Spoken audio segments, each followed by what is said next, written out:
আদিল, তোমার এই বিধ্বংসী সুন্দর চেহারাটা কি শুধু দূর থেকেই দেখার জন্য? এই ধারালো চোয়াল আর নীল চোখের নেশায় আমি এমনিতেই পাগল হয়ে আছি। আর কতক্ষণ আমাকে এভাবে অপেক্ষায় রাখবে?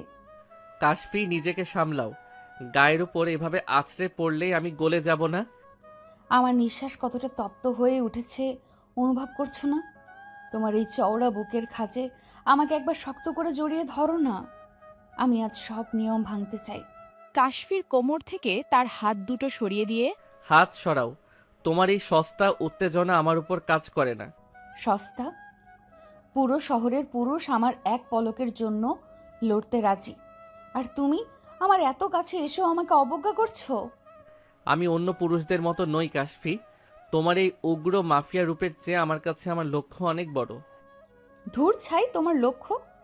তোমার এই সুপুরুষ অবয়বটা কি পাথর দিয়ে তৈরি? আমার ঠোঁটের এত কাছে এসেও তুমি কিভাবে এত নিষ্পৃহ থাকো? আমি নিস্পৃহ নই, আমি শুধু জানি কখন থামতে হয়। তোমার এই অগোছালো আবেগ আমার বিরক্তির কারণ হচ্ছে। আদিল মাহমুদ, আজ রাতে আমি তোমাকে বশ করেই ছাড়ব। তোমার এই অহংকার আমি আমার শরীরের উষ্ণতায় গলিয়ে দেব। চেষ্টা বৃথা কাশফি চৌধুরী। আজ রাতে আমার আর তোমার মাঝে এই দূরত্বটাই থাকবে। এটাই আমার শেষ কথা। বাসর ঘরের ম করা পারফিউমের সুগন্ধে বাতাস ভারী হয়ে আছে, আর তার মাঝে আদিলের অতিরিক্ত সুদর্শন আর সুঠাম দেহটা কাশফির ইন্দ্রিয়গুলোকে বারবার বিচলিত করছিল। আদিল যখন তার লম্বা বলিষ্ঠ হাত দিয়ে কাশফিকে নিজের থেকে দূরে সরিয়ে দিল, তখন ঘরের নীল আলোয় তার ধারালো নাক আর ঠান্ডা চোখের চাহনি আরও বেশি মোহময়ী হয়ে উঠল। কাশফির তক্ত নিঃশ্বাস আর লাল বেনারসির হিল্লল আদিলের খুব কাছে এলেও আদিলের মাফিয়া মস্তিষ্ক তাকে এক দুর্ভেদ্য দেয়ালের ওপাশে স্থির করে রাখল। কাশফির রাগে আর অপমানে বিছানায় আছড়ে পড়ল, তার অবাধ্য চুলগুলো মুখের ওপর ছড়িয়ে পড়ল। আদিল তার দামি ঘড়িটা খুলতে খুলতে জানালার দিকে ফিরে তাকালো, যেন এই উত্তপ্ত রাত আর কাশফির তীব্র আহ্বান তাকে স্পর্শই করতে পারেনি। আদিলের এই কাঠিন্য কাশফির মনের ভেতরের জেদ আর কামনার আগুনকে আরও বহু গুণ বাড়িয়ে দিল। ঘরভর্তি রজনীগন্ধার তীব্র সুবাস আর দামি পারফিউমের ঘ্রাণ মিলেমিশে এক মায়াবী পরিবেশ তৈরি করেছে। বাসরঘরের প্রতিটি কোণ সাজানো হয়েছে সাদা আর লাল গোলাপ দিয়ে, যা এই মুহূর্তের উত্তেজনাকে আরও বাড়িয়ে দিচ্ছিল। আদিল মাহমুদের লম্বা আর পেশিবহুল শরীরটা যখন জানালার ধারে গিয়ে দাঁড়ালো, কাশফির মনে হলো সে কোনো গ্রিক দেবতার মূর্তির সামনে দাঁড়িয়ে আছে। নীল রঙের আবছা আলোয় আদিলের ধারালো চোয়াল আর চওড়া কাঁধ যেন আরও বেশি রহস্যময় আর আকর্ষণীয় হয়ে উঠেছে। কাশফি নিজের লাল বেনারসির আঁচলটা আঙুলে জড়াতে জড়াতে আদিলের দিকে কয়েক পা এগিয়ে গেল। তার প্রতিটি পদক্ষেপে ছিল এক ধরনের শিকারী বিড়ালের চপলতা। আদিলের এই পাথুরে নীরবতা কাশফির সহ্য হচ্ছিল না। তার মনে হচ্ছিল এই নিষ্পৃহতা আসলে তাকে অপমান করার এক সূক্ষ্ম কৌশল। আদিল, আমার এই উপস্থিতিকে কি তুমি এতটাই তুচ্ছ মনে করছো? আমি তুচ্ছ করছি না কাশফি, আমি শুধু এই পরিস্থিতির গুরুত্ব বোঝার চেষ্টা করছি। কাশফি আদিলের একদম পিঠের কাছে গিয়ে দাঁড়ালো। তার তপ্ত নিঃশ্বাস আদিলের ঘাড়ের কাছে আছড়ে পড়ছিল। আদিল স্থির হয়ে দাঁড়িয়ে রইল, যেন সে কোনো পাথরের দেয়াল, যা কোনো আঘাতেই নড়বে না। কাশফি তার নখ দিয়ে আদিলের শার্টের ওপর দিয়ে তার পিঠের শক্ত পেশিগুলো অনুভব করার চেষ্টা করল। আদিলের শরীরের উষ্ণতা কাশফির ইন্দ্রিয়গুলোকে আরও বেশি ব্যাকুল করে তুলছিল। সে নিজেকে আর সামলাতে পারছিল না। আদিল হঠাৎ ঘুরে দাঁড়ালো। তার বরফ শীতল নীল চোখ দুটো কাশফির চোখের ওপর স্থির হল। এই চাহনিতে কোনো প্রেম ছিল না, ছিল এক গভীর সতর্কতা আর মাফিয়া জগতের সেই চিরচেনা কাঠিন্য। তোমার এই চোখ দুটো কি কখনো নরম হতে জানে না? মাফিয়াদের চোখে নরম হওয়ার বিলাসিতা মানায় না কাশফি। কাশফি আদিলের শার্টের কলারটা খামচে ধরল। তার আঙুলগুলো কাঁপছিল এক অজানা উত্তেজনায়। সে আদিলের মুখটা নিজের খুব কাছে টেনে আনার চেষ্টা করল, কিন্তু আদিল তার বলিষ্ঠ হাত দিয়ে কাশফির কবজি দুটো শক্ত করে চেপে ধরল। আদিলের হাতের ছোঁয়ায় কাশফির পুরো শরীরে যেন বিদ্যুতের এক ঝলক বয়ে গেল।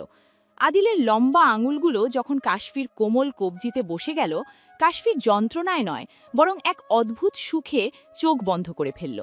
আদিল তাকে নিজের থেকে এক হাত দূরে সরিয়ে দিল। তার মুখে বিরক্তির এক পাতলা আবরণ ফুটে উঠল। জানালার বাইরে রাতের আকাশটা ঘুটঘুটে অন্ধকার। ঠিক যেমন আদিল মাহমুদের রহস্যময় মনটা। এভাবে নিজের সম্মান নষ্ট করো না, এতে আমার চোখে তোমার গুরুত্ব কমছে। সম্মান? ভালোবাসার কাছে সম্মানের কোনো জায়গা আছে বলে আমি মনে করি না। কাশফি হাসল। সেই হাসিতে ছিল এক বুক ভরা হাহাকার আর জেদ। সে তার চুলের কাঁটাটা খুলে ফেলল। সাথে সাথে তার একরাশ কালো চুল ঝর্ণার মতো পিঠের উপর ছড়িয়ে পড়ল। আদিল এক মুহূর্তের জন্য কাশফির এই বন্য সৌন্দর্যের দিকে তাকিয়ে থমকে গেল, কিন্তু পরক্ষণেই সে নিজেকে সামলে নিল। সে জানত কাশফি চৌধুরী শুধু একজন সুন্দরী নারী নয়, সে নিজেও মাফিয়া জগতের এক দুর্ধর্ষ খেলোয়াড়। কিন্তু আজকের এই নির্জন ঘরে সে কেবলই এক তৃষ্ণার্ত প্রেমিকা, যে আদিলের একটুখানি সান্নিধ্য পাওয়ার জন্য মরিয়া হয়ে উঠেছে। আদিল তার দামি কালো ব্লেজারটা খুলে সোফার ওপর ছুঁড়ে ফেলল। তার সাদা শার্টের নিচে বুকের পেশিগুলো স্পষ্ট হয়ে উঠল। তুমি ভুল পথে হাঁটছো কাশফি। প্রেম আমাদের মতো মানুষের জন্য নয়। তুমি কি বলতে চাও? আমাদের রক্তে কি কোনো আবেগ নেই? আবেগ আছে, কিন্তু সেটা কেবল ক্ষমতার প্রতি আর শত্রুর রক্ত ঝরানোর প্রতি। কাশফি এগিয়ে গিয়ে আদিলের চওড়া বুকের ওপর নিজের মাথাটা রাখল। আদিলের হৃৎপিণ্ডের ধকধক শব্দ সে স্পষ্টভাবে শুনতে পাচ্ছিল। আদিলের শরীরটা তখন তপ্ত লোহার মতো গরম হয়েছিল, যেন ভেতরে কোনো সুপ্ত আগ্নেয়গিরি ফেটে পড়ার অপেক্ষায় আছে। আদিল এবার আর তাকে সরিয়ে দিল না, তবে জড়িয়েও ধরল না। সে কেবল স্থির হয়ে দাঁড়িয়ে থেকে কাশফির এই পাগলামি দেখতে লাগল। কাশফি তার হাত দুটো আদিলের কোমরের চারপাশে জড়িয়ে ধরল। সে অনুভব করতে পারল আদিলের প্যান্টের বেল্টে গোজা সেই চিরচেনা পিস্তলটার শক্ত অবয়ব। এই মরণাস্ত্র আর প্রেমের এই অদ্ভুত সহ অবস্থান কেবল তাদের জগতেই সম্ভব। অন্তত আজকের রাতটা কি তুমি আমার জন্য সাধারণ একজন পুরুষ হতে পারো না? আমি চাইলেও সাধারণ হতে পারবো না। আমার পরিচয় আমার চামড়ার সাথে মিশে আছে। আদিল কাশফির চিবুকটা আলতো করে উঁচিয়ে ধরল। তার বৃদ্ধাঙ্গুলি কাশফির নিচের ঠোঁটের ওপর দিয়ে ধীরে ধীরে বুলিয়ে নিল। কাশফির নিঃশ্বাস বন্ধ হয়ে আসার উপক্রম হলো। সে ভাবল এই বুঝি আদিল তাকে আপন করে নেবে, কিন্তু আদিলের চোখে সেই একই নির্লিপ্ততা, যা কাশফিকে বারবার পুড়িয়ে খাক করে দিচ্ছে। আদিল তাকে সরিয়ে দিয়ে ঘরের ড্রেসিং টেবিলের আয়নার সামনে গিয়ে দাঁড়ালো। আয়নায় নিজের প্রতিচ্ছবি দেখে সে যেন নিজেই নিজেকে শাসন করছিল। কাশফি বিছানার এক কোণে বসে পড়ল। তার বেনারসির ভাঁজগুলো অগোছালো হয়ে গেছে, ঠিক তার মনের অবস্থার মতো। তুমি কি জানো কাশফি, দুর্বলতা মানুষকে কত দ্রুত ধ্বংস করে দেয়? আমি জানি, আর আমি সেই ধ্বংসের স্বাদ নিতেই তোমার কাছে এসেছি। আদিল শব্দ করে হেসে উঠল। সেই হাসিতে কোনো আনন্দ ছিল না, ছিল কেবল এক কঠিন বাস্তবতা। সে টেবিল থেকে এক গ্লাস জল নিয়ে এক চুমুকে খেয়ে ফেলল। তার গলার পেশিগুলোর ওঠানামা কাশফি মন্ত্রমুগ্ধের মতো দেখছিল।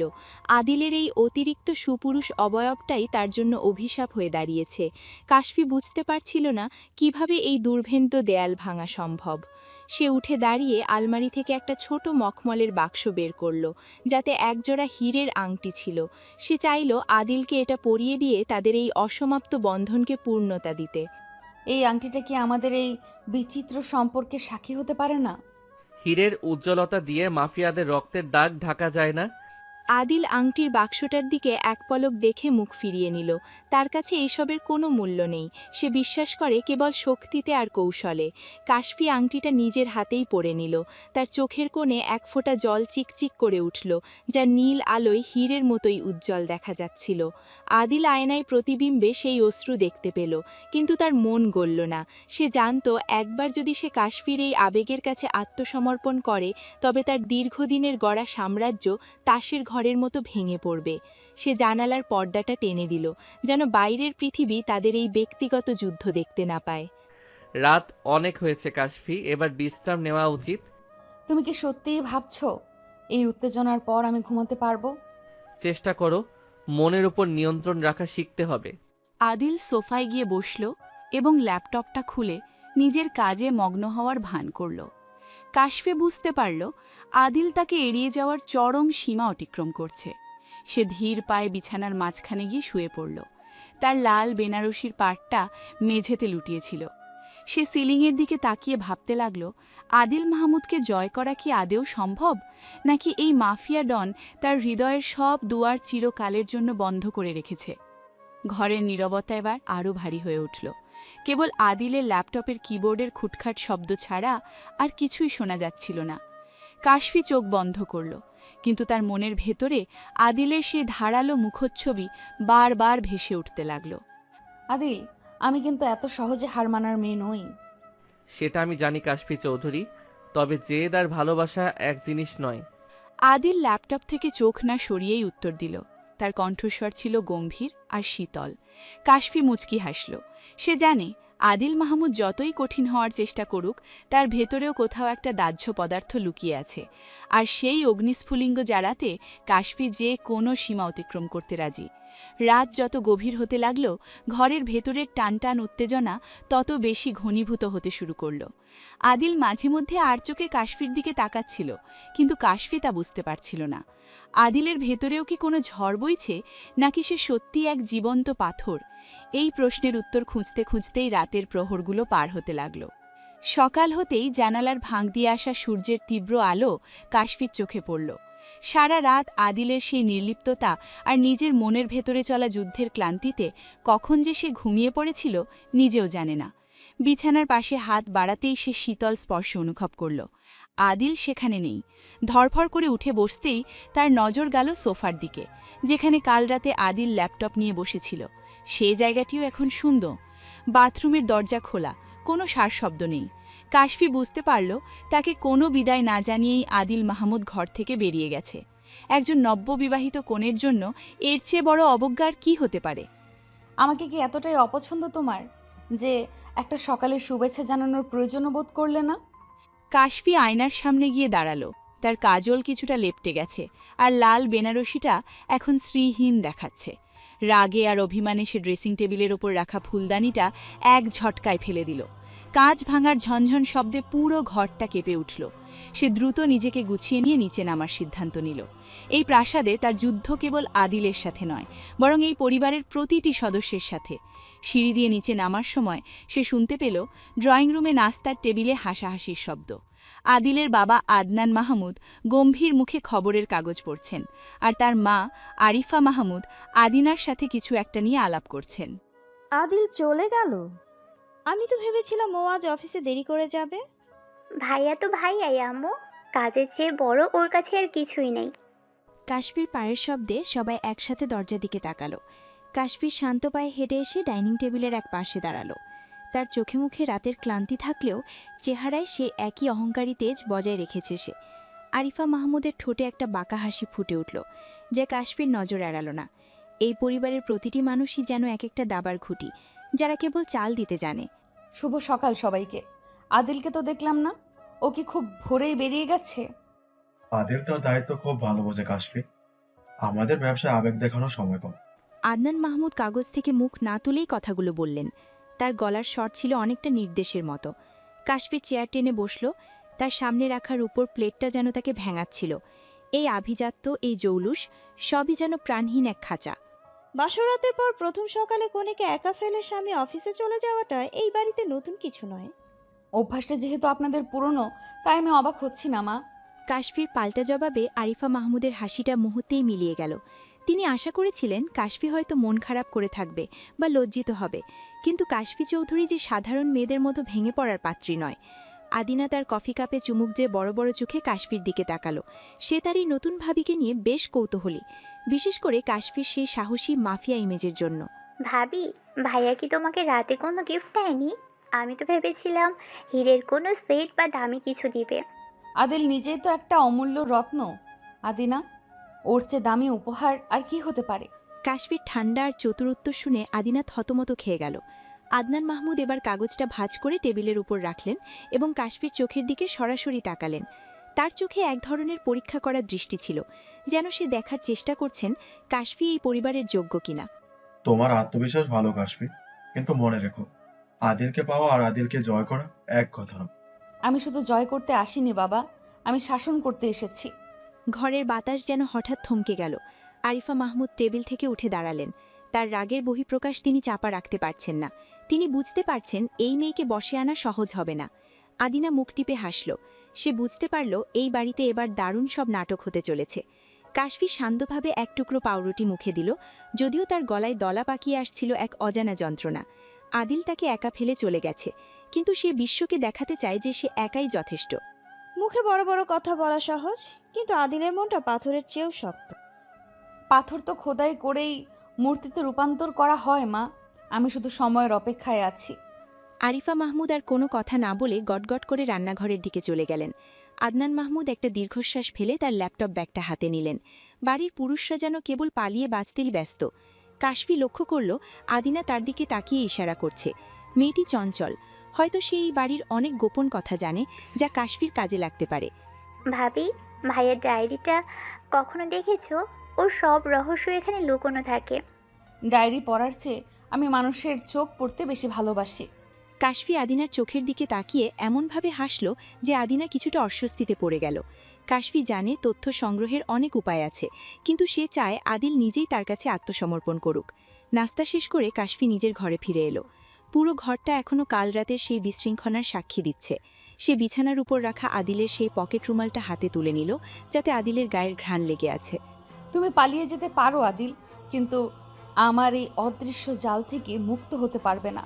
কাশফির রুমালটা জোরে মুঠোর মধ্যে পিষে ফেলল। তার মনে পড়ছে কাল রাতের সেই মুহূর্তগুলো যেখানে আদিল তাকে বারবার দূরে সরিয়ে দিচ্ছিল। আদিলের সেই নীল চোখ দুটো তাকে কেবল চ্যালেঞ্জ জানাচ্ছিল। কাশফি জানালার কাছে গিয়ে দাঁড়ালো এবং বাইরের বাগানের দিকে তাকালো। সেখানে মালিরা গাছ ছাড়ছে, ঠিক যেমন আদিল তাকে ছেঁটে ফেলার চেষ্টা করছে।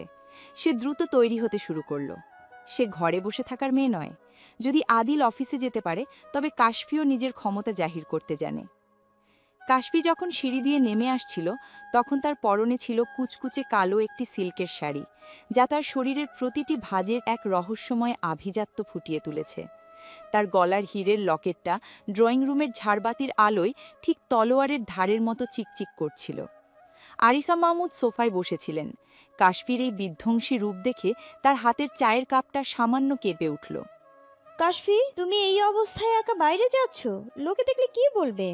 লোকে কি বলবে তা নিয়ে ভাবার সময় আমার নেই মা। আমার সাম্রাজ্যে আমার উপস্থিতি জরুরি। কাশফি কোনো দিকে না তাকিয়ে সোজা গ্যারেজের দিকে এগিয়ে গেল, যেখানে তার নিজের পছন্দের মার্সিডিসটা দাঁড়িয়ে আছে। তার দেহরক্ষীরা দ্রুত গাড়ির দরজা খুলে দিল। তাদের চোখে মুখে কাশফির প্রতি এক গভীর আনুগত্য আর ভয় স্পষ্ট। কাশফি একটা কালো সানগ্লাস চোখে লাগিয়ে নিল। তার চোখে মুখে এখন আর কোনো কোণের নমনীয়তা নেই, বরং ফুটে উঠেছে একজন দুর্ধর্ষ মাফিয়া নেত্রীর রূপ। সে জানে তাকে এখন কোথায় যেতে হবে। আদিল মাহমুদ হয়তো ভাবছে সে অফিসে গিয়ে নিরাপদ, কিন্তু সে জানে না কাশফি চৌধুরী তার সাম্রাজ্যের প্রতিটি ইটের খবর রাখে।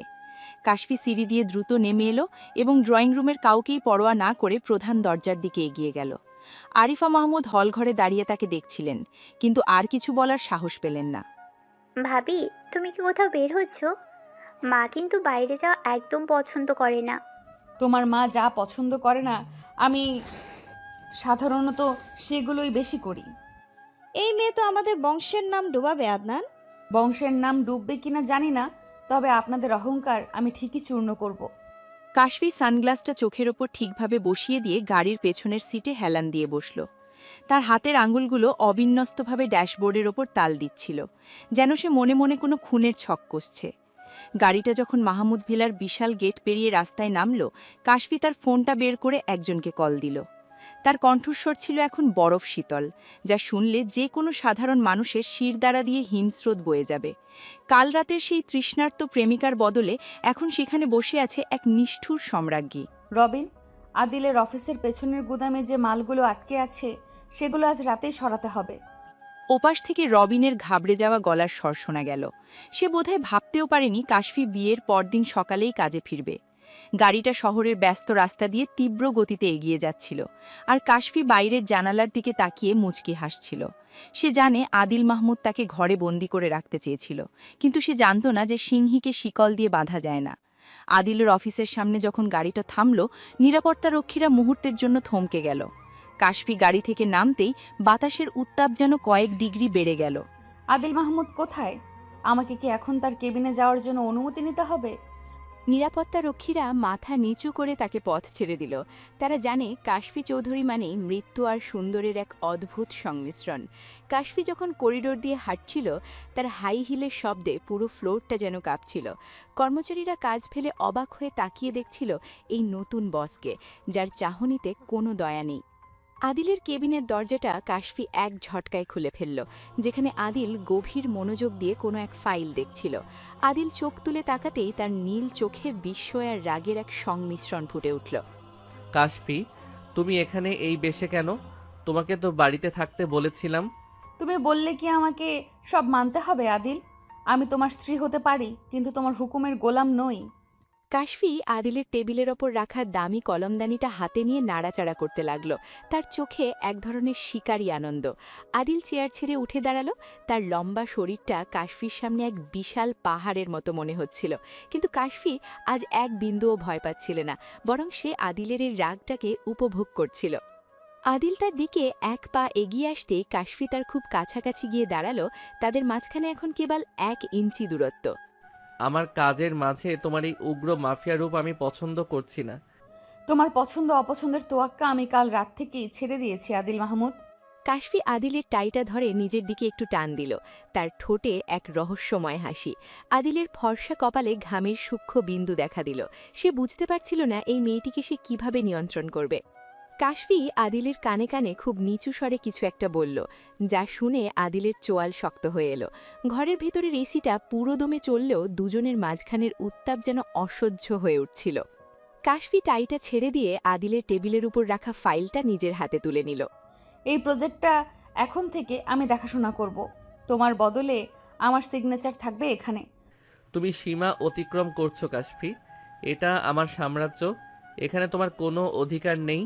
তোমার সাম্রাজ্যের একাংশ এখন আমারও আদিল, ভুলে যেও না। বিয়ের দলিলে আমাদের দুই পরিবারের শক্তি মিলেমিশে এক হয়ে গেছে। কাশফি ফাইলটা বগল দাবা করে ঘুরে দাঁড়ালো এবং দরজার দিকে হাঁটতে শুরু করল। আদিল তাকে থামানোর চেষ্টা করল না, কারণ সে জানত কাশফি যখন রেগে থাকে তখন সে যে কোনো কিছু ধ্বংস করে দিতে পারে। দরজার কাছে গিয়ে কাশফি একবার থামল এবং আদিলের দিকে এক পলক ফিরে তাকালো। সেই চাহনিতে ছিল এক অদ্ভুত বিজয়ের হাসি আর গভীর প্রেম, যা আদিলকে মুহূর্তের জন্য স্তব্ধ করে দিল। কাশফি বেরিয়ে যাওয়ার পর আদিল জোরে একটা নিঃশ্বাস ফেলল এবং নিজের ডেস্কে ধপ করে বসে পড়ল। তুমি আমাকে পাগল করে ছাড়বে কাশফি। এই জেদ তোমার পতন ডেকে আনবে। পতন যদি তোমার বাহুডোরে হয়, তবে আমি সেই পতনের জন্যই প্রস্তুত আদিল। কাশফি করিডোর দিয়ে বেরোনোর সময় অফিসের প্রতিটি কোণ যেন তার শক্তির সাক্ষ্য দিচ্ছিল। সে বুঝতে পেরেছে আদিলকে পেতে হলে কেবল ভালোবাসা নয়, ক্ষমতা আর কৌশলের খেলাতেও তাকে হারাতে হবে। লিফটে ওঠার আগে সে একবার পেছনের দিকে তাকিয়ে আদিলের কেবিনের বদ্ধ দরজার দিকে হাসল। আজকের সকালটা কেবল শুরু, সামনে আরও বড় কোনো ধামাকা অপেক্ষা করছে। কাশফি নিচে নেমে গাড়িতে বসার পর রবিনকে আবার ফোন দিল এবং নতুন কোনো এক অপারেশনের নির্দেশ দিল। করিডোরের প্রতিটি ইঞ্চিতে কাশফির হাই হিলের শব্দ প্রতিধ্বনিত হচ্ছিল, যেন কোনো বিচারক তার চূড়ান্ত রায় শোনাতে এগিয়ে আসছেন। অফিসের কাচের দেয়ালগুলোর ওপাশে থাকা কর্মচারীরা তাদের কাজ থামিয়ে বিমূঢ় হয়ে তাকিয়ে রইল। তাদের চোখে বিস্ময়, কারণ মাহমুদ সাম্রাজ্যের এই অন্দরমহলে আদিল মাহমুদের অনুমতি ছাড়া বাতাসের কণাও নড়াচড়া করে না। সেখানে এক নারী এতটা দম্ভের সাথে হেঁটে যাচ্ছে। কাশফি যখন বেরিয়ে গিয়েও দ্বিতীয়বারের মতো আদিলের কেবিনের বড় ওক কাঠের দরজার সামনে দাঁড়ালো, তার দেহরক্ষী রবিন দ্রুত এগিয়ে গিয়ে পাল্লা দুটো খুলে ধরল। ভেতরের ঠান্ডা এসি আর দামি সিগারের হালকা ঘ্রাণ কাশফির নাকে এলো। আদিল তখন জানালার দিকে পিঠ দিয়ে দাঁড়িয়ে শহরের ব্যস্ত ট্রাফিক দেখছিল। তার চওড়া কাঁধ আর লম্বা অবয়বটা সেই মুহূর্তে এক নিঃসঙ্গ একনায়কের মতো দেখাচ্ছিল। আদিল মাহমুদকে কি এখন নিজের কেবিনেও একা থাকতে হবে? কাশফির কণ্ঠস্বর শুনে আদিল স্থির হয়ে গেল। সে ধীরে ধীরে ঘুরে দাঁড়াল। তার নীল চোখের মণি দুটো রাগে আর বিস্ময়ে সংকুচিত হয়ে এলো।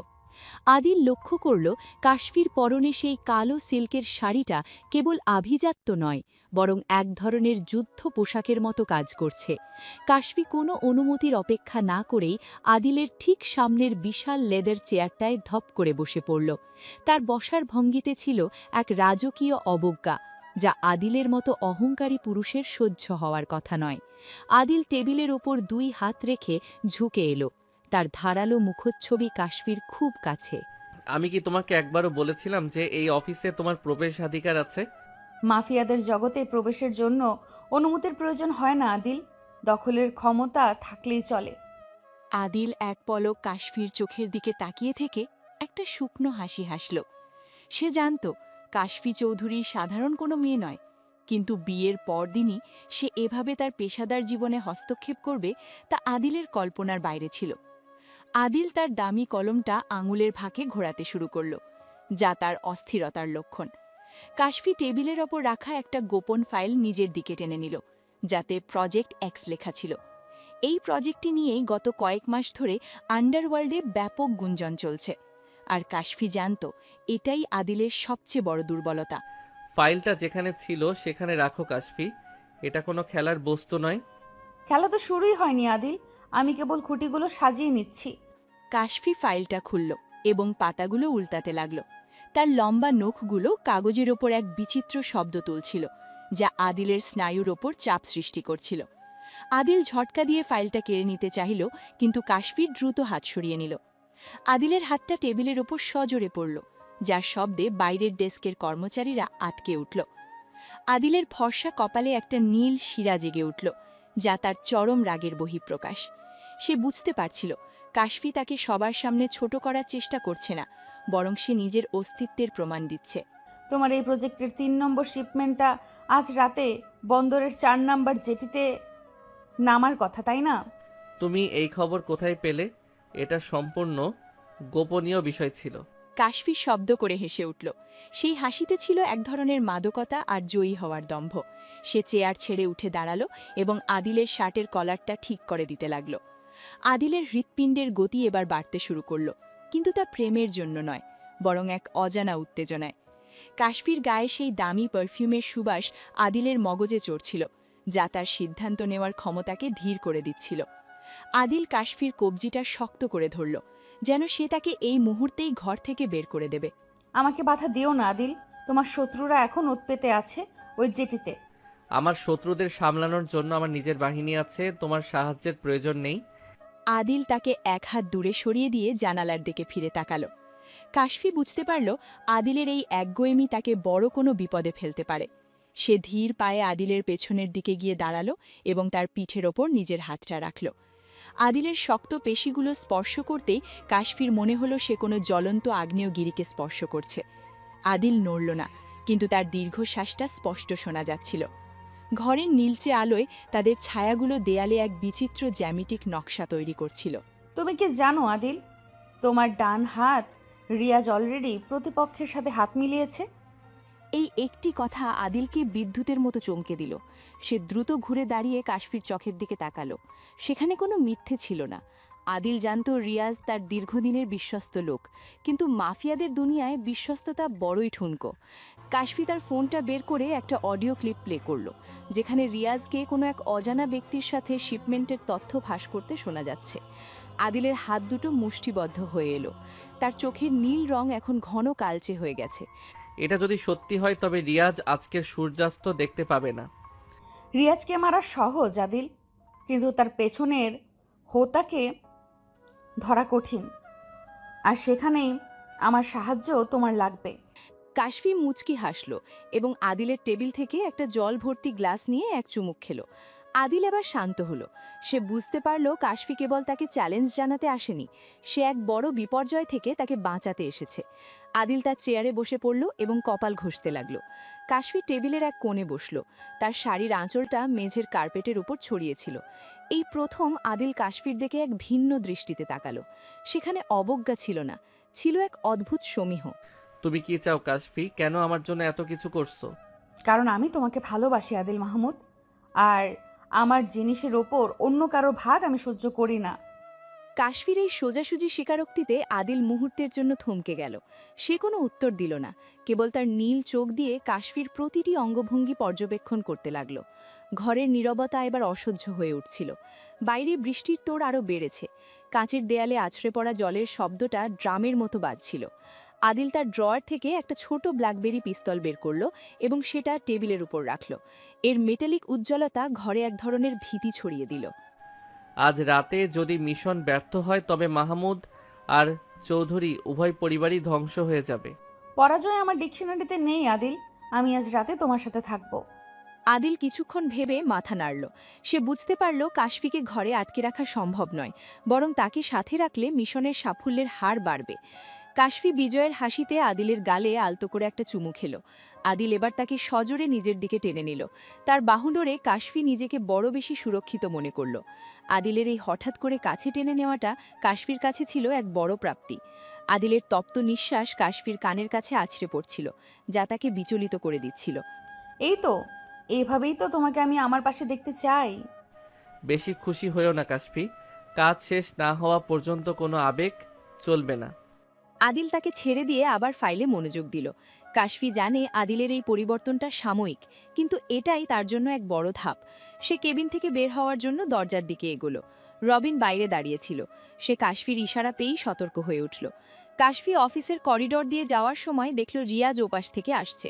রিয়াজ তাকে দেখে একটু থতমত খেল, কিন্তু পরক্ষণেই এক মেকি হাসি দিয়ে সালাম দিল। কাশফি কোনো উত্তর দিল না, কেবল তার দিকে এমন এক দৃষ্টিতে তাকালো যা রিয়াজের শিরদাঁড়ায় হিমস্রোত বইয়ে দিল। ভাবি, আপনি এখানে? ভাইয়া কি অফিসে আছেন? তোমার ভাইয়া যেখানে থাকা দরকার সেখানেই আছে রিয়াজ। তুমি নিজের জায়গাটা ঠিক রাখার চেষ্টা করো। কাশফি আর কথা বাড়ালো না। সে লিফটের দিকে এগিয়ে গেল। রিয়াজ সন্দিহান চোখে কাশফির যাওয়ার দিকে তাকিয়ে রইল। সে বুঝতে পারল না তার পরিকল্পনা ফাঁস হয়ে গেছে কিনা। কাশফি নিচে নেমে গাড়িতে বসার পর এক মুহূর্তের জন্য চোখ বন্ধ করল। সে জানে আজকের রাতটা হবে তাদের জীবনের সবচেয়ে বড় পরীক্ষা। হয় সে আদিলকে জয় করবে, নয়তো আজ সব শেষ হয়ে যাবে। গাড়িটা যখন আবার মাহমুদ ভিলার দিকে যাত্রা শুরু করল, তখন শহরের আকাশ মেঘে ঢাকা, যেন কোনো প্রলয়ের পূর্বাভাস দিচ্ছে। রবিন, আমাদের সব ছেলেদের তৈরি থাকতে বলো। আজ রাতে রক্তের হোলি খেলা হবে। রবিন মাথা নাড়ল এবং দ্রুত কাউকে মেসেজ পাঠাতে লাগল। কাশফি তার শাড়ির আঁচলটা ঠিক করে নিয়ে জানালার বাইরে তাকালো। সে মনে মনে আদিলের মুখচ্ছবিটা কল্পনা করল। সেই নীল চোখ, সেই ধারালো চোয়াল। সে জানত আদিল মাহমুদ আজ রাতে এক নতুন কাশফিকে দেখবে, যে কেবল কামনার আগুনেই জ্বলে না, বরং ধ্বংসের দাবানল হয়ে শত্রুকে পুড়িয়ে খাক করে দিতে পারে। মাহমুদ ভিলার গেট যখন আবার খুলে গেল, কাশফি দেখল আরিফা মাহমুদ বারান্দায় দাঁড়িয়ে তার দিকে তাকিয়ে আছেন। তার চোখে ভয় আর ঘৃণা স্পষ্ট, কিন্তু কাশফির তাতে কিছুই যায় আসে না। মা, আজকের রাতটা আপনার জন্য খুবই গুরুত্বপূর্ণ। দোয়া করবেন যেন আপনার ছেলে জয়ী হয়ে ফেরে। কাশফির এই অদ্ভুত কথা শুনে আরিফা মাহমুদ শিউরে উঠলেন। কাশফি দ্রুত পায়ে সিঁড়ি দিয়ে উঠে নিজের ঘরে চলে গেল। সে জানে এখন তাকে বিশ্রামের চেয়েও বেশি প্রস্তুতির প্রয়োজন। সে তার আলমারি থেকে একটা লুকোনো লকার খুলল, যেখানে অত্যাধুনিক কিছু গ্যাজেট আর অস্ত্র রাখা ছিল। মাফিয়া জগতের এই রানী আজ তার রণসজ্জায় সজ্জিত হচ্ছে। আয়নায় নিজেকে দেখে সে নিজেই চমকে উঠল। তার চোখে এখন কোনো নারীর কোমলতা নেই, আছে কেবল এক মরণজয়ী নেশা। আদিল মাহমুদ হয়তো এখনও জানে না তার স্ত্রী তাকে রক্ষা করার জন্য কত দূর যেতে পারে। বিকেলের আকাশটা গাঢ় ধূসার বর্ণ ধারণ করেছে, যেন কোনো অশুভ শক্তির ছায়া পুরো শহরকে গ্রাস করতে আসছে। জানালার বাইরে বৃষ্টির ঝাপটা ক্রমশ তীব্র হচ্ছে। কাচের ওপর বৃষ্টির শব্দগুলো যেন যুদ্ধের দামামার মতো বাজছে। কাশফি তার ঘরের বিশাল আয়নার সামনে দাঁড়িয়েছিল। তার পরনে এখন আর সেই কালো শাড়ি নেই, বরং সে বেছে নিয়েছে একটি জলপাই রঙের আটশাট ট্যাকটিক্যাল স্যুট, যা তার শরীরে হিল্লোল তুললেও আড়ালে লুকিয়ে রেখেছে তীক্ষ্ণ মরণাস্ত্র। সে তার কোমরের হোলস্টারে একটি 9mm পিস্তল গুজে দিল, আর হাঁটুর নিচের বিশেষ পকেটে সযত্নে রাখল কার্বন স্টিলের তৈরি একটি ছোট ছুরি। তার লম্বা কালো চুলগুলো এখন একটি শক্ত পনিটেলে বাঁধা, যা তার ধারালো চোয়াল আর তীক্ষ্ণ চোখ দুটোকে আরও বেশি ভয়ঙ্কর আর মোহময়ী করে তুলেছে। আজ রাতে কোনো ভুল করা চলবে না। আদিলের বিশ্বাসের মর্যাদা আমাকে রাখতেই হবে। কাশফি ড্রয়ার থেকে একটি ছোট ব্ল্যাক বক্স বের করল। এর ভেতরে রয়েছে মাহমুদ আর চৌধুরী বংশের সংকেত আদান প্রদানের বিশেষ ইয়ারপিস। সে এটি কানে পড়তেই ইথারে ভেসে এলো তার বিশ্বস্ত দেহরক্ষী রবিনের চাপা কণ্ঠস্বর। রবিন অলরেডি বন্দরের কাছাকাছি তার পজিশন নিয়ে নিয়েছে। কাশফি আয়নায় নিজের প্রতিচ্ছবির দিকে তাকিয়ে শেষবারের মতো ঠোঁট কামড়াল। সে জানে এই রাতের পর হয়তো তার আর আদিলের সম্পর্ক চিরতরে বদলে যাবে। সে সিঁড়ি দিয়ে নিঃশব্দে নিচে নেমে এলো। পুরো মাহমুদ ভিলা এখন এক থমথমে নীরবতায় ডুবে আছে। ড্রয়িং রুমে আদনান মাহমুদ আর আরিফা মাহমুদ স্তব্ধ হয়ে বসে আছেন। কাশফিকে এই রণসাজে দেখে আরিফা মাহমুদের মুখ পাংশু বর্ণ হয়ে গেল। কাশফি, তুমি কি পাগল হয়ে গেছো? বৃষ্টির রাতে অস্ত্র হাতে কোথায় যাচ্ছ? যেখানে আপনাদের ছেলে মৃত্যুকে আলিঙ্গন করতে যাচ্ছে, আমি সেখানে যাচ্ছি তাকে ছিনিয়ে আনতে।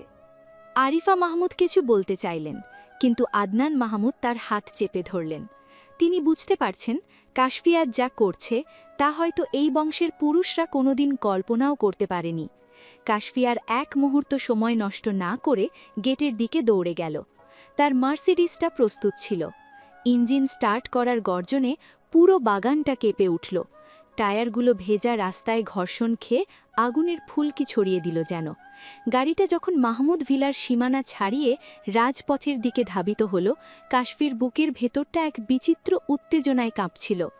সে এক হাতে স্টিয়ারিং ধরে অন্য হাতে তার ইয়ারপিসে আদিলের সাথে কানেক্ট হওয়ার চেষ্টা করল। আদিল, তুমি কি আমাকে শুনতে পাচ্ছ? আমি বন্দরের দক্ষিণ গেট দিয়ে ঢুকছি। তোমাকে নিষেধ করেছিলাম কাশফি, এখানে পরিস্থিতি অত্যন্ত উত্তপ্ত, ফিরে যাও। আদিলের কণ্ঠস্বরে স্পষ্ট বিরক্তি থাকলেও সেখানে এক ধরনের গোপন উদ্বেগও লুকিয়েছিল। কাশফি তার গাড়ির গতি আরও বাড়িয়ে দিল। রাস্তার দুপাশের নিয়ন আলো তার চোখে এসে পড়ছে আর চলে যাচ্ছে। সে জানে রিয়াজ এখন জেটির ৪ নম্বর গুদামে তার পরিকল্পনা বাস্তবায়ন করছে। আদিল অলরেডি সেখানে পৌঁছে গেছে, কিন্তু সে জানে না যে আড়ালে থাকা স্নাইপাররা তাকে টার্গেট করে বসে আছে। গাড়িটা যখন বন্দরের নির্জন এলাকায় ঢুকল, কাশফি হেডলাইট নিভিয়ে দিল। অন্ধকার আর বৃষ্টির শব্দকে ঢাল হিসেবে ব্যবহার করে সে গাড়ি থেকে নামল। তার পায়ের নিচে থাকা পাথরের ছোট টুকরোগুলো যেন চিৎকার করে তার উপস্থিতির জান দিচ্ছিল। রবিন, স্নাইপার পজিশন চেক করো। গুদামের ছাদে কয়জন আছে? রবিনের কাছ থেকে উত্তর এলো। 2 জন ছাদে আর 4 জন গেটের আড়ালে। কাশফি তার পিস্তলের সেফটি ক্যাচ অন করল। সে বিড়ালের মতো নিঃশব্দে গুদামের দেয়াল ঘেঁষে এগোতে লাগল। গুদামের ভেতরে আদিলের গম্ভীর গলার স্বর শোনা যাচ্ছে। আদিল তখন রিয়াজের মুখোমুখি দাঁড়িয়েছিল। রিয়াজ তার বিশ্বস্ততার অভিনয় চালিয়ে যাচ্ছিল, কিন্তু তার চোখ বারবার বাইরের অন্ধকারের দিকে তাকাচ্ছিল। আদিল তার দামি ঘড়িটার দিকে এক পলক দেখালো, যেন সে সময়ের সাথে এক ভয়ঙ্কর খেলা খেলছে। ভাইয়া, মাল নামার সময় হয়ে গেছে। ওপাশ থেকে সিগন্যাল এসেছে। তুমি কি নিশ্চিত রিয়াজ যে আজ কোনো ঝামেলা হবে না? আদিলের এই সোজাসুজি প্রশ্নে রিয়াজ কিছুটা হকচকিয়ে গেল। সে হাত কচলাতে লাগল, যা তার ভেতরে চলা অস্থিরতার স্পষ্ট প্রমাণ। গুদামের বিশাল হ্যাঙ্গারের ওপর থেকে একটি লাল লেজার বিন্দু আদিলের বুকের উপর স্থির হতে যাচ্ছিল। ঠিক সেই মুহূর্তে গুদামের পেছনের জানালা দিয়ে একটি ছায়া ঝিলিক দিয়ে উঠল। কাশফি দেখল সেই লেজার বিন্দুটি। সে বিন্দুমাত্র চিন্তা না করে তার সাইলেন্সার লাগানো পিস্তল থেকে নিখুঁত এক নিশানা ছুড়ল। ছাদে থাকা স্নাইপারটি আর্তনাদ করার সুযোগও পেল না, সরাসরি নিচে পড়ে গেল। গুদামের ভেতরে শান্ত পরিবেশ মুহূর্তেই নরককুণ্ডে পরিণত হল। আক্রমণ! ভাইয়া আমাদের ঘিরে ফেলেছে। রিয়াজ নাটক করে নিজের পিস্তল বের করল, কিন্তু তার নিশানা ছিল আদিলের দিকে। আদিল বিদ্যুতের গতিতে নিজের পজিশন পরিবর্তন করল। রিয়াজের গুলি আদিলের কানের পাশ দিয়ে বেরিয়ে গুদামের লোহার ড্রামে আঘাত করল। আদিল তার বরফ শীতল নীল চোখে রিয়াজের দিকে তাকালো। সেই চাহনিতে কোনো রাগ ছিল না, ছিল কেবল এক ঘাতকের চরম ঘৃণা। রিয়াজ ঘাবড়ে গিয়ে পেছনের দিকে দৌড় দিল, কিন্তু সেখানে অন্ধকারের বুক চিরে দাঁড়িয়েছিল কাশফি। বৃষ্টির জল তার মুখ দিয়ে গড়িয়ে পড়ছে, কিন্তু তার হাতে থাকা পিস্তলটি এক বিন্দু নড়ছে না। রিয়াজ, বিশ্বাসঘাতকদের জায়গা মাটির উপরে নয়, মাটির নিচে। ভাবি, আপনি এখানে? আমি তো কেবল... কাশফি রিয়াজকে কথা শেষ করার সুযোগ দিল না। সে পিস্তলের বাঁট দিয়ে রিয়াজের কপালে এক প্রচণ্ড আঘাত করল। রিয়াজ অজ্ঞান হয়ে মেঝেতে লুটিয়ে পড়ল। আদিল গুদামের মাঝখানে দাঁড়িয়ে কাশফির এই অ্যাকশন দেখছিল। তার ঠোঁটে এক বাঁকা হাসি ফুটে উঠল। সে জানত কাশফি আসবে, কিন্তু সে এটা জানত না যে কাশফি কতটা নিখুঁতভাবে এই অপারেশন সামলাবে। চারপাশ থেকে প্রতিপক্ষের লোকজন বেরিয়ে আসতে শুরু হলো এক ভয়ঙ্কর লড়াই। কাশফি আর আদিল পিঠে পিঠে দাঁড়িয়ে থাকল, যেন তারা দুজন মিলে এক দুর্ভেদ্য দেওয়াল তৈরি করেছে। তোমাকে বলেছিলাম না এটা তোমার জায়গা নয়? আর আমি বলেছিলাম না যে আমি তোমাকে ছাড়া কোথাও যাব না? বৃষ্টির তোড় আর গুলির শব্দের মাঝেও তাদের দৃষ্টির মাদকতা ভালোবাসার নেশায় সিক্ত হতে থাকল ক্রমশ।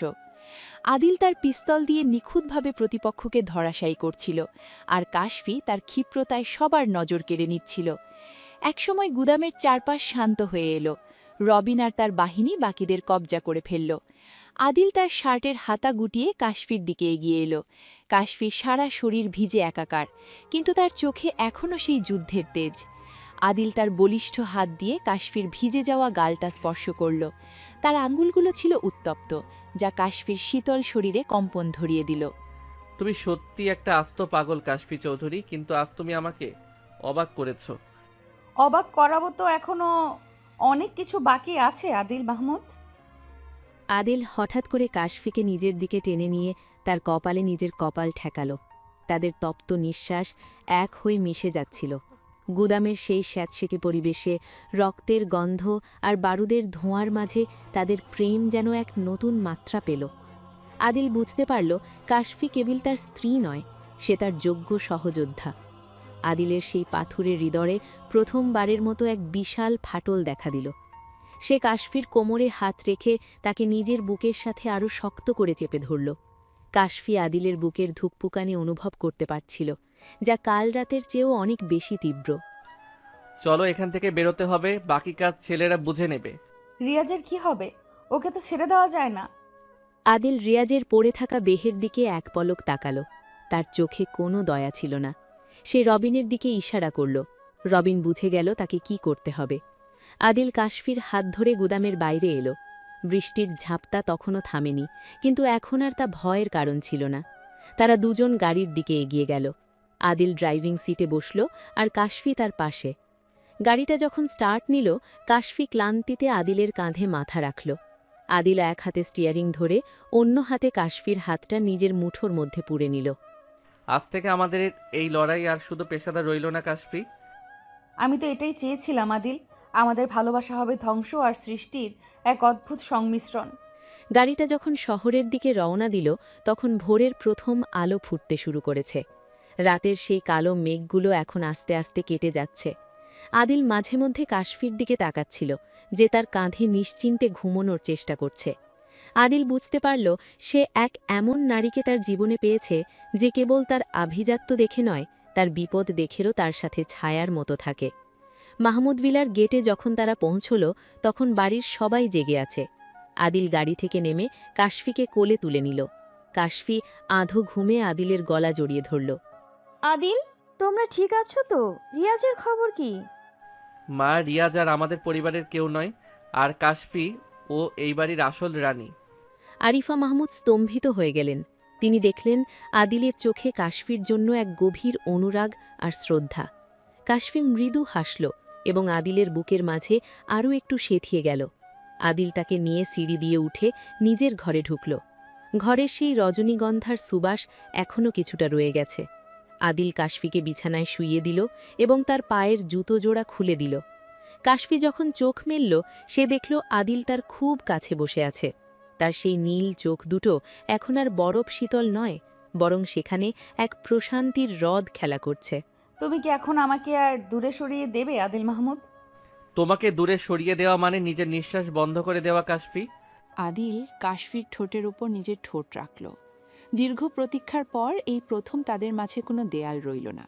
বাসর রাতের সেই অপূর্ণতা আজ এই ভোরের আলোয় পূর্ণতা পেল। বৃষ্টির পর প্রকৃতি যেমন সতেজ হয়ে ওঠে, তাদের সম্পর্কটাও তেমনি এক নতুন প্রাণের সন্ধান পেল। কাশফি আদিলের চুলের ভেতর আঙুল ডুবিয়ে দিল। তার সব ক্লান্তি যেন এই এক ছোঁয়ায় ধুয়ে মুছে গেল। তারা দুজনে জানল সামনে মাফিয়া জগতের আরও বড় ঝড় আসতে পারে, কিন্তু তারা এখন একসাথেই সেই ঝড় মোকাবিলা করতে প্রস্তুত। ভোরের আলো তখনও পুরোপুরি ফোটেনি। আকাশের এক কোণে ম্লান হয়ে আসা চাঁদটা তখনও সাক্ষী হয়ে আছে এক ঝোড়ো রাতের অবসানের। আদিল কাশফিকে কোলে করে নিয়ে যখন তাদের ঘরের দরজাটা বন্ধ করল, তখন বাইরের পৃথিবীর সব কোলাহল যেন এক নিমেষে স্তব্ধ হয়ে গেল। রুমের ভেতরটা তখনও সেই বাসর রাতের রজনীগন্ধার মৃদু সুবাসে ম করছে, যা এখন বৃষ্টির ভেজা গন্ধের সাথে মিশে এক অদ্ভুত মাদকতা তৈরি করেছে। আদিল কাশফিকে আলতো করে বিছানার নরম চাদরের ওপর শুইয়ে দিল। কাশফির ট্যাকটিক্যাল স্যুটের ওপর লেগে থাকা বৃষ্টির ফোঁটাগুলো মুক্তোর মতো চিকচিক করছিল। আদিল তার হাঁটু গেড়ে বিছানার পাশে বসল। তার নীল চোখ দুটো এখন আর সেই মাফিয়া ডনের কঠোরতা ধরে রাখতে পারছে না। সেখানে কেবল এক তৃষ্ণার্ত কেমিকের আকুতি। তোমার এই ভেজা চুলে জলবিন্দুগুলো ঠিক যেন হীরের মতো জ্বলছে কাশফি। আদিল তার লম্বা আর বলিষ্ঠ আঙুল দিয়ে কাশফির কপাল থেকে অবাধ্য ভেজা চুলের গুচ্ছ সরিয়ে দিল। তার হাতের ছোঁয়ায় কাশফির পুরো শরীরে এক মৃদু কম্পন বয়ে গেল। কাশফি আদিলের হাতের কবজিটা শক্ত করে ধরল, যেন সে নিশ্চিত হতে চায় যে এই আদিল সত্যিই তার। আদিল নিচু হয়ে কাশফির কপালে তার তপ্ত ঠোঁট ছোঁয়াল। সেই স্পর্শে কোনো দম্ভ ছিল না, ছিল এক গভীর কৃতজ্ঞতা আর হার না মানা ভালোবাসা। কাশফি চোখ বন্ধ করে সেই মুহূর্তটা নিজের আত্মার গভীরে গেঁথে নিচ্ছিল।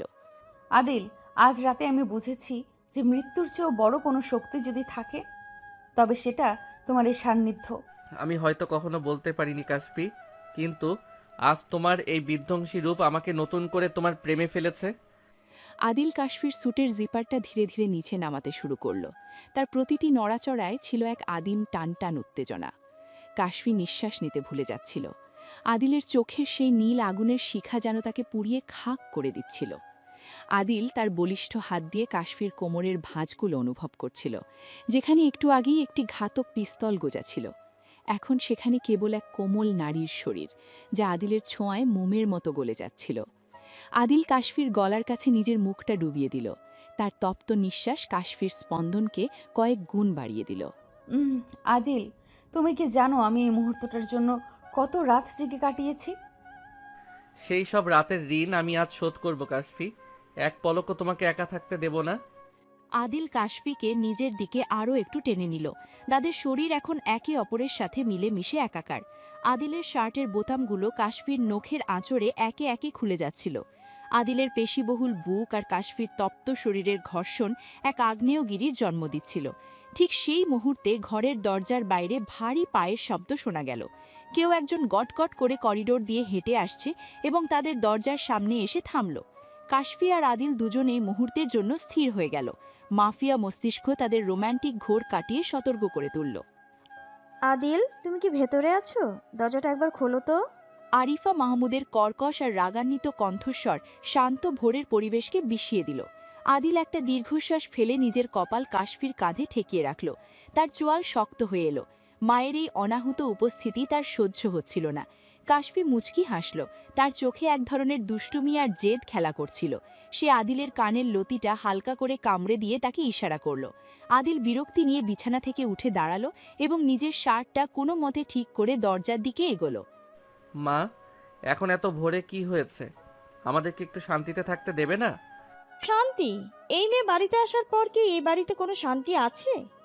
আদিল দরজাটা খুলতেই আরিফা মাহমুদ ঝড়ের বেগে ভেতরে ঢোকার চেষ্টা করলেন, কিন্তু আদিল পাহাড়ের মতো দরজায় দাঁড়িয়ে তাকে আটকে দিল।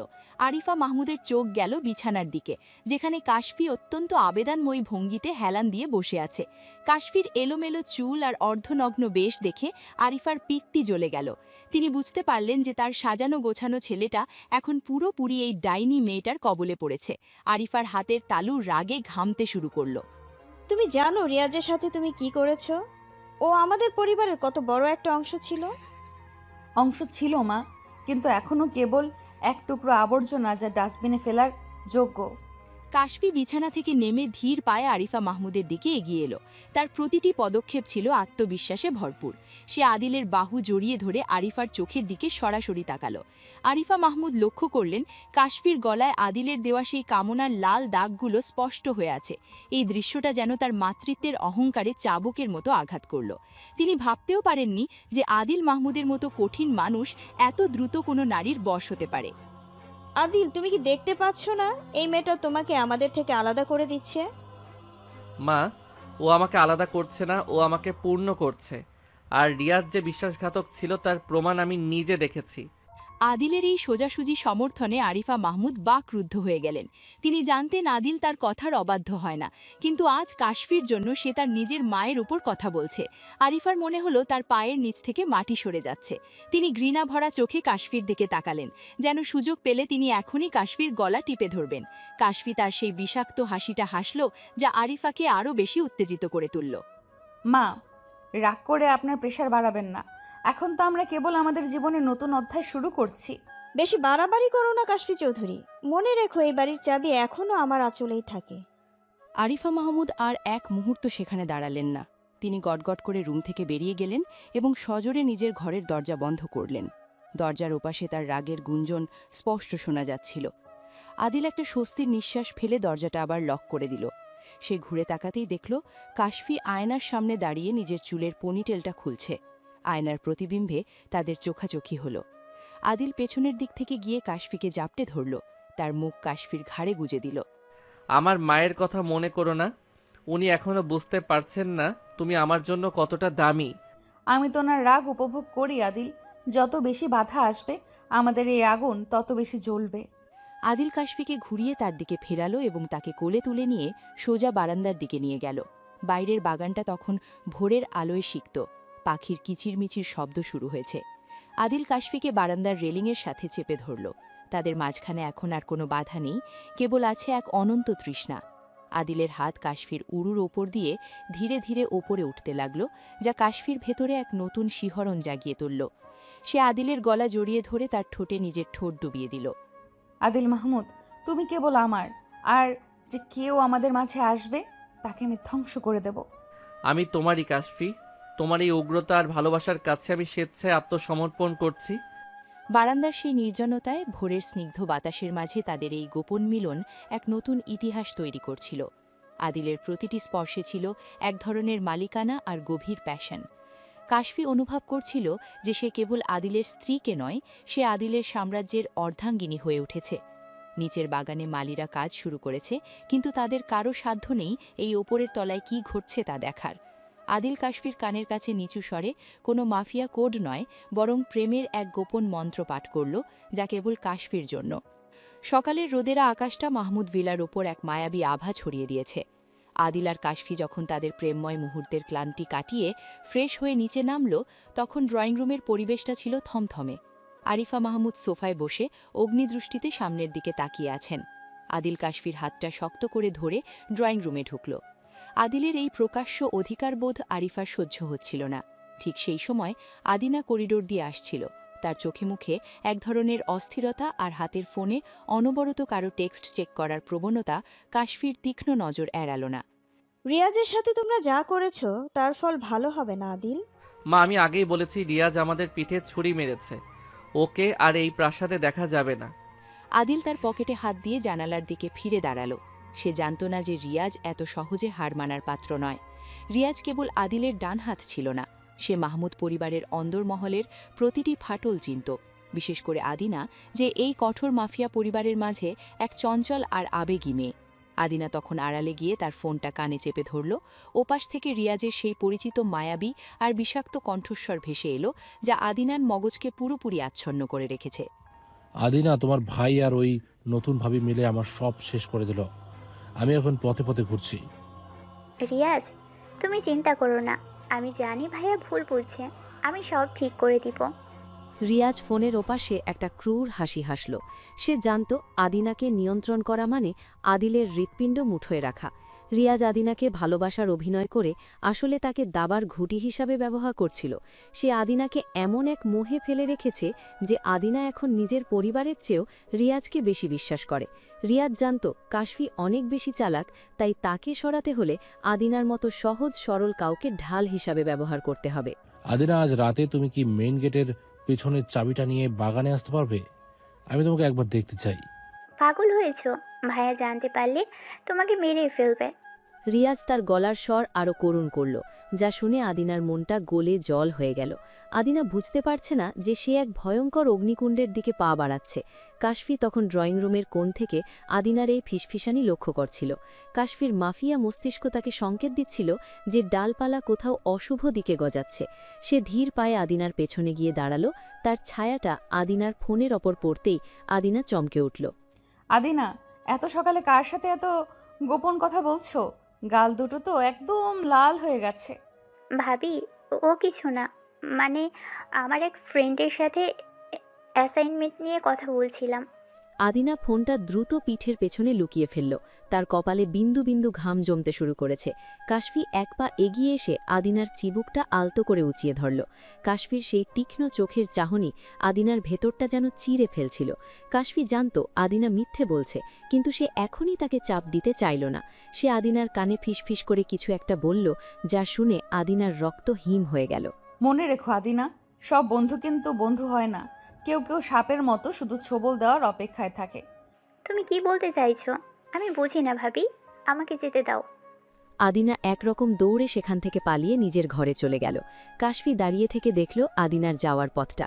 আদিল তখন পেছনের দিক থেকে এসে কাশফির কাঁধে হাত রাখল। আদিলের হাতের ছোঁয়া পেয়ে কাশফি একটু শান্ত হল। আদিল লক্ষ্য করল কাশফির মুখটা গম্ভীর হয়ে আছে। সে কাশফিকে নিজের দিকে ঘুরিয়ে তার কপালে কপাল ঠেকাল। আদিলের শরীরের সেই দামি সেন্টের ঘ্রাণ কাশফিকে মুহূর্তের জন্য স্বস্তি দিল। কি হয়েছে কাশফি? আদিনা ওরকম দৌড়ে পালালো কেন? আদিনা কোনো বিপদে পা দিচ্ছে না তো? আদিল, রিয়াজকে ব্যবহার করার চেষ্টা করছে বলে আমার সন্দেহ হচ্ছে।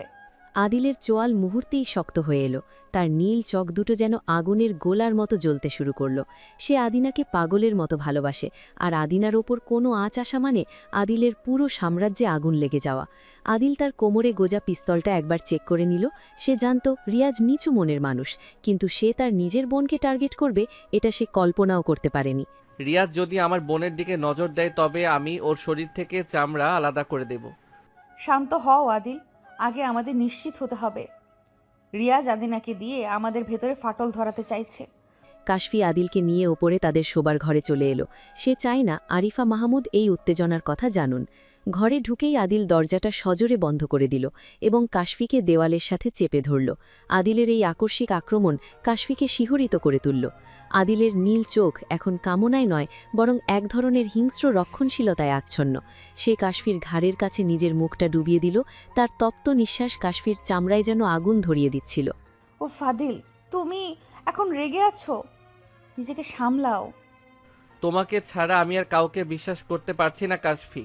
এই পুরো পৃথিবীটা যেন আমার বিরুদ্ধে চলে যাচ্ছে। আদিল কাশফির ঠোঁটে সজোরে কামড় দিল, যা ছিল যন্ত্রণাদায়ক কিন্তু অত্যন্ত উত্তেজনাকর। কাশফি আদিলের পিঠে নিজের নখ বসিয়ে দিল। তার আদিলের এই বুনো রূপটা ভালো লাগছিল। আদিল কাশফির স্যুটের হুকগুলো একে একে খুলতে শুরু করল। তার প্রতিটি স্পর্শে ছিল এক ধরনের অস্থিরতা। কাশফি অনুভব করতে পারছিল আদিলের হৃৎপিণ্ডের সেই উদ্দাম গতি। আদিল তাকে বিছানায় ছুঁড়ে দিল এবং নিজেও তার উপর ঝাঁপিয়ে পড়ল। তুমি কি আদিনার চিন্তা করছো নাকি আমাকে শাস্তি দিচ্ছ? আমি কেবল তোমাকে অনুভব করতে চাই কাশফি, যাতে আমার মাথাটা কাজ করে। আদিল কাশফির সারা শরীরে নিজের রাজত্ব কায়েম করছিল। তাদের এই উত্তপ্ত মুহূর্তগুলো যেন বাইরের সব বিপদকে কিছুক্ষণের জন্য আড়ালে ঠেলে দিল। কাশফি আদিলের চুলের ভেতর আঙুল ডুবিয়ে তাকে আরও কাছে টেনে নিচ্ছিল। আদিল যখন কাশফির বুকের মাঝে নিজের মুখ লুকালো, তখন তার সব রাগ যেন এক গভীর আবেগে পরিণত হলো। তাদের শরীর ঘামে ভিজে একাকার হয়ে গিয়েছিল। ঘরের আবছা আলোয় তারা একে অপরের মাঝে মিশে যাচ্ছিল। রিয়াজ, আমি আসছি। ভাই এখন ঘরে ভাবির সাথে ব্যস্ত। নিচে আদিনা তখন চুপি চুপি পেছনের দরজা দিয়ে বাগানের দিকে বেরিয়ে গেল।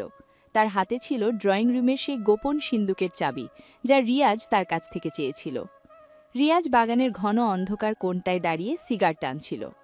আদিনাকে দেখেই সে তার সিগারটা ফেলে দিল এবং একগাল মিথ্যে হাসি হাসল। আদিনা দৌড়ে গিয়ে রিয়াজকে জড়িয়ে ধরল। সে জানত না যে এই জড়িয়ে ধরাটা তাকে ধ্বংসের শেষ সীমানায় নিয়ে যাবে। রিয়াজ আদিনার পিঠে হাত বুলিয়ে তার কানের কাছে মুখ নিয়ে এলো। তুমি এই চাবিটা এনে আমার উপর অনেক বড় উপকার করলে। আদিনা, আমি তোমাকে নিয়ে অনেক দূরে চলে যাব। সত্যি তো রিয়াজ, তুমি আমাকে ছেড়ে যাবে না তো? রিয়াজ আদিনার কপালে একটা চুমু খেল, কিন্তু তার চোখ ছিল সেই চাবিটার দিকে। সে আদিনার হাত থেকে চাবিটা একরকম ছিনিয়ে নিল। রিয়াজের চোখের সেই ক্রূর চাহনি অন্ধকার রাতেও আদিনার নজরে এড়াল না। আদিনা একটু ভয় পেয়ে কয়েক পা পিছিয়ে গেল। সে অনুভব করল রিয়াজ যেন আগের মতো সেই মানুষটা নেই। রিয়াজের গলার স্বর এখন আর মায়াবী নয়, বরং সেখানে এক ধরনের কদর্য দম্ভ ফুটে উঠেছে। এবার দেখব আদিল মাহমুদ তার সাম্রাজ্য কিভাবে বাঁচায়। আর তুমি আদিনা, তুমি হবে আমার হাতের পুতুল। তুমি তুমি আমাকে ব্যবহার করছো রিয়াজ। ভাইয়া ঠিকই বলেছিল। আদিনা যখন চিৎকার করে ওঠার চেষ্টা করল, রিয়াজ তার মুখটা এক হাত দিয়ে চেপে ধরল। রিয়াজের শক্তির সামনে আদিনা এক অসহায় পাখির মতো ছটপট করতে লাগল। ঠিক সেই মুহূর্তে বাগানের চারপাশ নীল আর লাল আলোয় জ্বলে উঠল। রবিন আর তার বাহিনী বাগানটা ঘিরে ফেলেছে। উপরে বারান্দায় দাঁড়িয়েছিলেন আদিল আর কাশফি। আদিলের হাতে একটি স্নাইপার রাইফেল আর কাশফির হাতে একটি রিভলভার। আদিলের নীল চোখ এখন এক জল্লাদের মতো স্থির। রিয়াজ, তুমি আমার সাম্রাজ্য নিতে চেয়েছিলে, এখন নিজের জীবন বাঁচানোর কথা ভাবো। খেলাটা কিন্তু আমি আগেই ধরে ফেলেছিলাম রিয়াজ। আদিনার ফোনে আমি ট্র্যাকার লাগিয়ে রেখেছিলাম। রিয়াজ আদিনাকে ঢাল হিসেবে ব্যবহার করার চেষ্টা করল, কিন্তু আদিনা তার হাতের সজোরে কামড় দিয়ে নিজেকে ছাড়িয়ে নিল। আদিলের রাইফেল থেকে একটি বুলেট বের হয়ে সরাসরি রিয়াজের হাতের সেই চাবিটা উড়িয়ে দিল। রিয়াজ ব্যথায় আর্তনাদ করে মাটিতে পড়ে গেল। আদিনা কান্নায় ভেঙে পড়ে হাঁটু গেড়ে বসে পড়ল। সে বুঝতে পারল তার একটি ভুল এই পুরো পরিবারকে ধ্বংস করে দিতে পারত। আদিল আর কাশফির সিঁড়ি দিয়ে দ্রুত নিচে নেমে এলো। বাগানের ঘাসের ওপর ভোরের শিশির তখনও জমে আছে, আর তার মাঝেই রিয়াজের রক্তাক্ত দেহটা পড়ে রইল। আদিল তার রাইফেলের নলটা নিচু করে আদিনার দিকে তাকালো। আদিনা তখনও মাটিতে বসে ফুপিয়ে কাঁদছে, তার দু হাতে নিজের মুখ ঢাকা। আদিল ধীর পায়ে এগিয়ে গিয়ে আদিনার মাথায় হাত রাখল। আদিনা চমকে উঠে ভাইয়ের পা জড়িয়ে ধরল। ভাইয়া, আমাকে ক্ষমা করে দাও। আমি জানতাম না ও এত বড় শয়তান। আমি শুধু ভুল মানুষ সবাই করে আদিনা, কিন্তু মাহমুদ পরিবারের মেয়েদের সেই ভুলের মাসুল দিতে হয় না। তারা ভুলটা শুধরে নিতে জানে। রবিন, ওকে ভেতরে নিয়ে যাও। রবিন আদিনাকে আগলে ধরে ভেতরে নিয়ে গেল। আরিফা মাহমুদ বারান্দা থেকে সব দেখছিলেন। তার চোখে মুখে এক পরাজয়ের গ্লানি। তিনি বুঝতে পারলেন আজ যদি কাশফি না থাকত, তবে তার মেয়েকে রিয়াজ নরকে টেনে নিয়ে যেত। কাশফি আদিলের পাশে এসে দাঁড়ালো। তার হাতে থাকা রিভলভারটা এখন শান্ত। আদিল কাশফির দিকে ঘুরে তাকালো। তার নীল চোখের সেই কাঠিন্য এখন এক গভীর কৃতজ্ঞতায় ভিজে উঠেছে। সে কোনো কথা না বলে কাশফিকে জাপটে ধরে নিজের বুকের সাথে মিশিয়ে নিল। কাশফির নাকে এলো আদিলের সেই পরিচিত বারুদ আর দামি পারফিউমের মিশ্রিত ঘ্রাণ। তুমি না থাকলে আজ আমি আমার অস্তিত্ব হারিয়ে ফেলতাম কাশফি। আমি তো বলেছি আদিল, আমি তোমার সাম্রাজ্যের অংশ নই, আমি তোমার হৃৎপিণ্ডের অংশ। আদিল কাশফিকে পাজাকোলা করে তুলে নিল। তারা যখন ড্রয়িং রুম দিয়ে যাচ্ছিল, আরিফা মাহমুদ সামনে এসে দাঁড়ালেন। তার চোখে এবার আর ঘৃণা ছিল না, ছিল এক অদ্ভুত সমীহ। তিনি কাশফির কপালে হাত রাখলেন, যা এই প্রথম কোনো আশীর্বাদের মতো শোনাল। কাশফি মুচকি হাসল। সে জানে এই বাড়ির আসল রানী এখন সেই। আদিল কাউকে কিছু না বলে সোজা উপরে তাদের ঘরে চলে এলো। দরজাটা সজোরে বন্ধ হতেই ঘরের ভেতরের সেই মায়াবী নীল আলো তাদের স্বাগত জানালো। আদিল কাশফিকে বিছানার মাঝখানে নামিয়ে দিল। জানালার পর্দাগুলো বাতাসের হিল্লোলে উঠছে, আর বাইরের বৃষ্টির পর সতেজ প্রকৃতির সুবাস ঘরটাকে আরও বেশি রোম্যান্টিক করে তুলেছে। আদিল তার শার্টটা খুলে দূরে ছুঁড়ে ফেলল। তার সুঠাম আর পেশিমহল বুকটা কাশফির চোখের সামনে এক পাহাড়ের মতো জেগে উঠল। কাশফি তার নিজের স্যুটের জিপারটা ধীরে ধীরে খুলতে শুরু করল। তার প্রতিটি নড়াচড়াই ছিল এক আদিম আমন্ত্রণ। আদিল আর অপেক্ষা করতে পারল না। সে কাশফির ওপর ঝাঁপিয়ে পড়ল। উফ আদিল, তুমি কি আজ আমাকে মেরেই ফেলবে? আজ আমি তোমাকে মারবো না কাশফি, আজ আমি তোমাকে অমর করে দেব। আদিল কাশফির ঘাড়ের সেই সংবেদনশীল জায়গায় নিজের দাঁত বসিয়ে দিল। কাশফির মুখ দিয়ে এক অস্ফুট আর্তনাদ বেরিয়ে এলো, যা আদিলের উত্তেজনাকে আরও বহুগুণ বাড়িয়ে দিল। আদিলের হাত এখন কাশফির শরীরের প্রতিটি অলিগলি চিনে নিচ্ছে। কাশফি অনুভব করছিল আদিলের সেই বলিষ্ঠ আঙুলগুলো তার কোমরের ভাঁজে এক বিচিত্র সুর তুলছে। তারা একে অপরের মাঝে হারিয়ে যাচ্ছিল, যেন ওই পৃথিবীর আর কোনো অস্তিত্ব নেই। আদিলের তপ্ত ঠোঁট যখন কাশফির ঠোঁট আঁচড়ে পড়ল, তখন মনে হলো দুটি আগ্নেয়গিরি এক হয়ে মিশে গেছে। তোমার এই নীল চোখ দুটো আজ অনেক কথা বলছে আদিল। এই চোখ শুধু তোমার ছবি দেখতে পাই কাশফি। তুমি আমার মাফিয়া জীবনের একমাত্র কবিতা। আদিল কাশফির পোশাকগুলো একে একে সরিয়ে দিল। তাদের ঘাম সিক্ত শরীর এখন একে অপরের পরিপূরক। আদিলের পেশিবহুল বাহুডোরে কাশফি নিজেকে সঁপে দিল। ঘরের আবছা আলোয় তাদের ছায়াগুলো দেওয়ালে এক কামুক জ্যামিতিক নকশা তৈরি করছিল। আদিল কাশফির কানের কাছে মুখ নিয়ে ফিসফিস করে বলতে লাগল কিভাবে সে প্রতি রাতে কাশফির কথা ভেবে নিজের কঠোরতাকে ধরে রাখত। কাশফি আদিলের পিঠে নিজের নখ বসিয়ে দিয়ে তাকে আরও নিবিড়ভাবে কাছে টেনে নিল। তাদের স্পন্দন এখন এক তালে বাজছে। রাত যত গভীর হতে লাগল, ঘরের ভেতরের তাপমাত্রা ততই বাড়তে শুরু করল। আদিল কাশফিকে বিছানার চাদরে পেঁচিয়ে নিয়ে তাকে এক পরম আবেশে জড়িয়ে ধরল। কাশফির এলোমেলো কালো চুলগুলো আদিলের বুকের ওপর ছড়িয়েছিল। আদিল কাশফির চিবুক উঁচু করে ধরে তার চোখের দিকে তাকাল।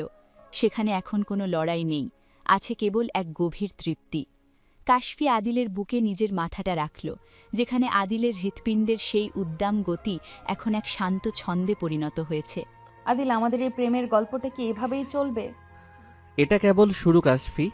আমাদের সাম্রাজ্যে আমরা দুজনই হব সম্রাট আর সম্রাজ্ঞী, যেখানে ভালোবাসা হবে আমাদের একমাত্র আইন। জানালার বাইরে ভোরের প্রথম সূর্য উঁকি দিতে শুরু করেছে। সোনালি রোদ এসে তাদের জানালার কাঁচ স্পর্শ করল। আদিল কাশফিকে একটি পাতলা চাদর দিয়ে ঢেকে দিয়ে নিজে জানালার পাশে গিয়ে দাঁড়াল। তার হাতে এখন কোনো অস্ত্র নেই, আছে কেবল এক প্রশান্তি। কাশফি বিছানা থেকে উঠে এসে আদিলকে পিছনের দিক থেকে জড়িয়ে ধরল। আদিল কাশফির হাতের ওপর নিজের হাত রাখল। এই মায়াবী সকালে মাহমুদ ভিলার এই ঘরে জন্ম নিল এক নতুন অধ্যায়ের, যেখানে ক্ষমতার দম্ভ আর প্রেমের তীব্রতা এক হয়ে মিলেমিশে গেছে। চলো আদিল, আজকের সকালটা আমাদের। শুধু আজকের সকাল নয় কাশফি, আমাদের জীবনের প্রতিটি সকালই এখন থেকে এরকম রঙিন হবে। আদিল ঘুরে দাঁড়িয়ে কাশফিকে আরও একবার নিবিড়ভাবে জড়িয়ে ধরল। তাদের এই মিলন কেবল শরীরের ছিল না, ছিল দুটি দুর্ধর্ষ আত্মার একীভূত হওয়া। মাফিয়া জগতের সেই চিরচেনা অন্ধকার আজ এই প্রেমের আলোয় চিরতরে মিলিয়ে গেল। মাহমুদ ভিলা এখন আর কোনো প্রাণহীন প্রাসাদ নয়, এটি এখন এক জীবন্ত ভালোবাসার সাক্ষ্য। তারা দুজনেই জানত সামনে হয়তো আরও অনেক বিপদ আসবে, কিন্তু তারা এখন একে অপরের শক্তিতে সমস্ত বিপদ একসাথে পার করবে।